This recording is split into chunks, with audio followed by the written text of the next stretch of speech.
हम जानते नहीं हैं। हम विष्ठा को विष्ठा जानते हैं तो कभी उसका प्रयोग करते हैं क्या?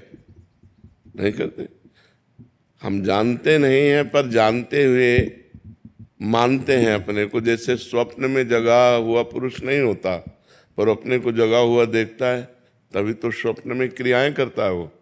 स्वप्न में बातचीत कर रहा है, स्वप्न में जा रहा है, स्वप्न में मारपीट हो रही, स्वप्न में प्यार व्यवहार हो रहा है, लेकिन कुछ होता है क्या?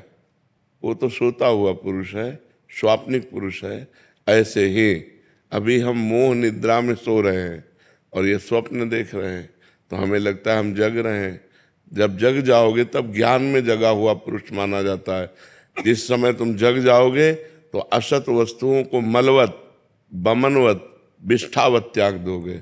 रमा विलास राम अनुरागी, तजत बमन जिम जन बड़ भागी। जैसे उल्टी को आप नहीं खाओगे, जैसे मल का प्रयोग नहीं किया जाता है, जैसे हम विष का प्रयोग नहीं करते खाने में, ऐसे ही हम अपने जीवन में गंदे आचरणों को, जिनको जानते हैं कि ये पाप कर्म है, वो कर्म हमसे होंगे ही नहीं।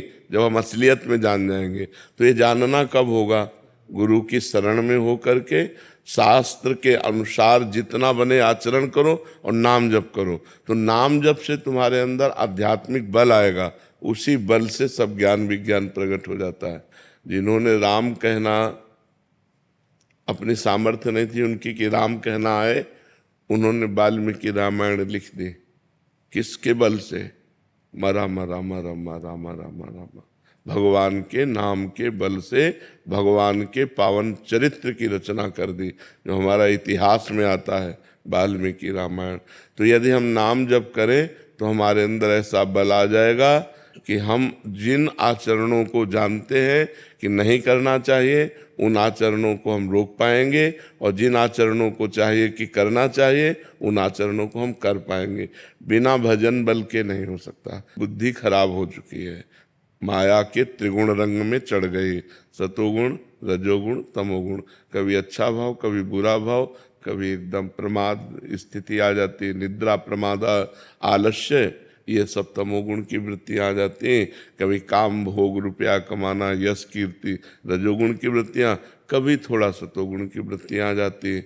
तो बुद्धि शुद्ध तब मानी जाती है जब शुद्ध सतोगुण हो, रजोगुण तमोगुण से रहित हो। वो होगी भजन से।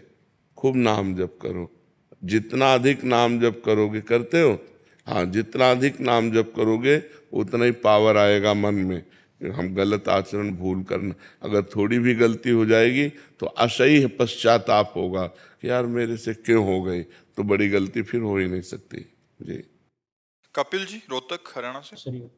श्री हरिवंश महाराज जी, प्रेम में भक्ति होनी चाहिए या भक्ति में प्रेम? भक्ति से प्रेम होता है,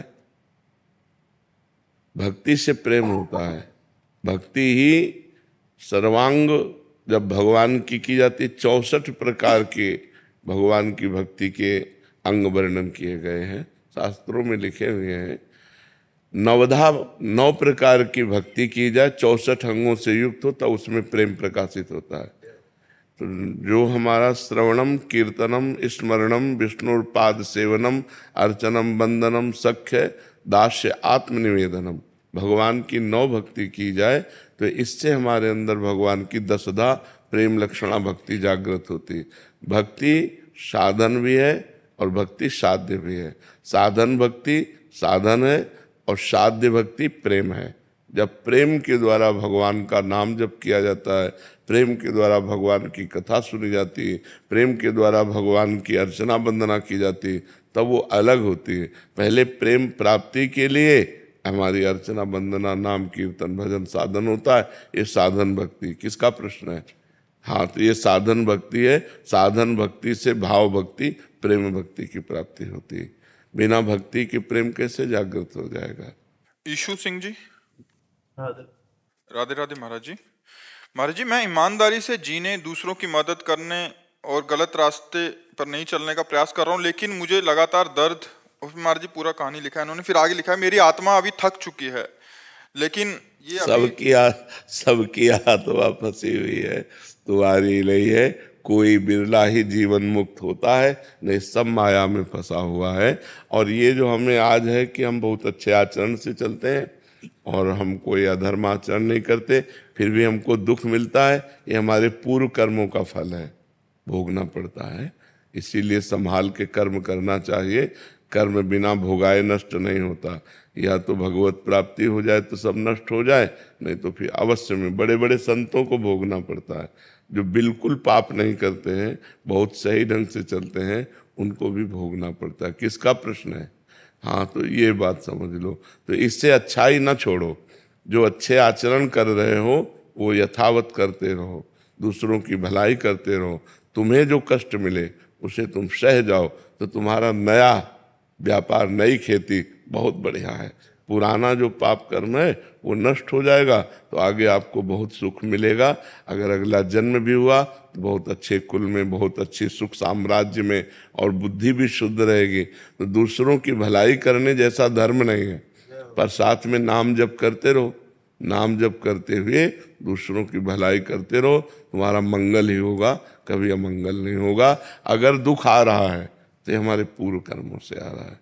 बड़े बड़े संतों को कष्ट भोगना पड़ा है, किसी के कैंसर, किसी के ये, तो पूर्व जन्मों का पाप जो है वो भोगना पड़ा है।